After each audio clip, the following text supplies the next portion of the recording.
Lorsque l'on parle de la ruée vers l'or, on est loin de penser aux dunes du Sahara. Pourtant, c'est bien ici, dans l'immensité du désert mauritanien, que se poursuit la quête des orpailleurs modernes. Il y a une dizaine d'années, une découverte a secoué le pays. Sous cet océan de sable se cache de l'or. On est ici depuis 2016. Quand nous sommes arrivés, c'était danger, comme danger qui est derrière là. Il n'y a personne, c'était danger. On a commencé, pioche, avec les pelles. Il faut voir les gens, ils travaillent. Tout le monde, il faut voir. Depuis, les outils ont bien changé. Et c'est au son des générateurs que les orpailleurs continuent leur exploration du sous-sol saharien. Alassane est l'un d'entre eux. Il y a 8 mois, il a tout quitté pour s'installer dans cette tente de fortune, à 1200 km de son village. Il faut vraiment avoir des gants et de vraies chaussures. Tu ne peux pas descendre dans les puits sans ces équipements. Sinon, ça fait beaucoup trop mal. Le strict minimum pour une quête de l'or qui se poursuit sous terre, en fracturant la roche à l'aide de petits marteaux-piqueurs et de chalumeaux artisanaux. Avec le raccord que j'ai mis ici, ça envoie le gaz au chalumeau qui est en bas. Ensuite, quand tu es au fond, tu peux l'allumer avec un briquet et commencer à travailler. Dernière vérification, et c'est l'heure pour Alassane de se jeter dans les entrailles du désert. Une descente de plus de 10 mètres à la force des bras, sans harnais de sécurité. C'est vraiment très difficile. Le puits est très profond et avec la profondeur, il fait encore plus chaud à l'intérieur. Des journées de plus de 10 heures pour extraire ces kilos de roches brutes qui renferment le précieux métal. Ici, chacun a acheté sa parcelle, creusé son puits et apprend sur le tas la façon de l'exploiter. La première fois que je suis descendu, c'est vraiment Dieu qui m'a sauvé. Je n'avais même pas de chaussures, je ne savais pas faire et j'étais nouveau ici. Je ne connaissais personne pour m'aider, j'étais vraiment seul. Quand tu débutes et que tu n'as personne pour t'apprendre, c'est vraiment trop difficile. Un travail harassant et incertain qui rapporte rarement plus de 200 € par mois.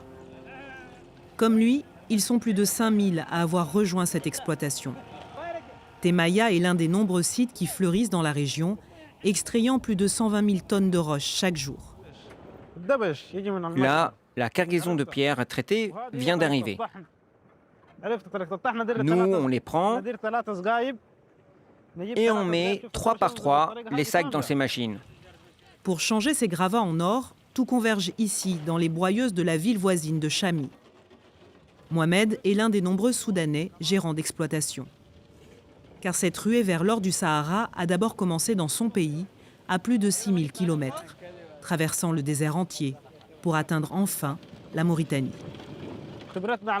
Nous, les Soudanais, nous avons développé une expertise dans le domaine.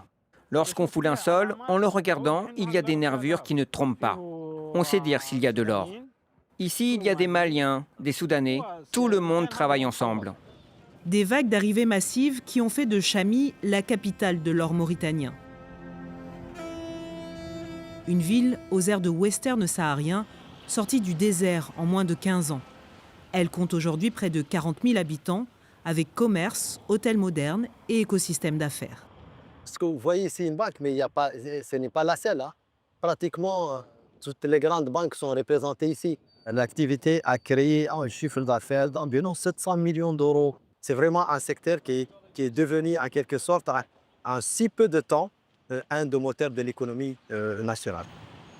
De quoi créer plus de 50 000 emplois directs et faire vivre 200 000 personnes à travers le pays. Des retombées visibles jusque sur le marché de Nouakchott, la capitale, où l'or a le vent en poupe. Et quel est le prix de celle-là? J'achète toujours ici car ils baissent un peu les prix. C'est bon pour la revente. Maintenant, ce ne sont plus seulement des Mauritaniens qui achètent. La demande est internationale. Avant qu'on trouve de l'or en Mauritanie, les bijoux en or étaient seulement des vieux bijoux anciens. Les femmes venaient pour les refondre ou les refaire. C'était surtout ça notre travail. Un or local, moins cher que celui importé, qui attire de plus en plus les Mauritaniens. Tout un symbole aux yeux de Sayed. C'est important, pour des ressources cruciales comme ça, d'avoir notre indépendance. Je suis très fier que tout cet or qu'on importait avant soit devenu une production locale et qu'on puisse l'acheter directement à nos concitoyens. Une économie sur laquelle la Mauritanie mise beaucoup. Depuis 4 ans, l'or a même dépassé le fer en devenant le premier produit d'exportation nationale. Le secteur est crucial pour le pays qui tire 1/5 de son PIB de ces minerais.